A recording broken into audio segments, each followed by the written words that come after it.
To keep talking about this, we're joined now by Chief Washington Correspondent Major Garrett. Major, good morning to you. You know, this George Clooney op-ed, I think the reason it's so damaging and worrying for the White House is we've all asked different members of the administration, what's the president like behind closed doors? And they say, oh, he's wonderful. Now you have George Clooney say, actually, no. And then you have a senator in Peter Welch saying it's time for him to go. Do you expect more defections from lawmakers in the party? Tony, the short answer is yes. I was told by a senior member of the House Democratic Caucus last night that more and more members will come out today, followed by more and more members, Senate and House members, on Friday.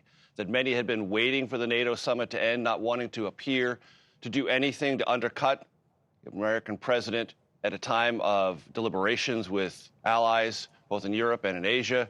But that time is passing very soon. I asked this member of Congress, well, what about the president's press conference today? He said it's not going to make any difference, at least not on the upside. Most members have come to the conclusion, he told me, that it is time for the president to step aside. That does not mean that's what's going to happen, but there will be more and more calls and more public pressure from elected Democrats in the House and Senate for him to do just that.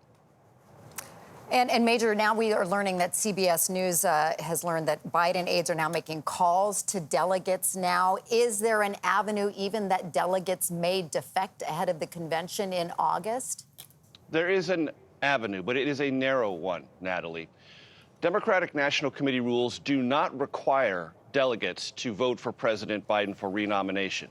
That's something that they changed after 1980. 1980 was the last time a Democratic convention was controlled by a delegate to nominee rule. You were bound to do that. Now their only Democratic National Committee rule is that you are supposed to reflect in good conscience the outcome of your state's caucus or primary. That aligns all these delegates very closely with President Biden. And delegates will decide the nomination process, not members of Congress.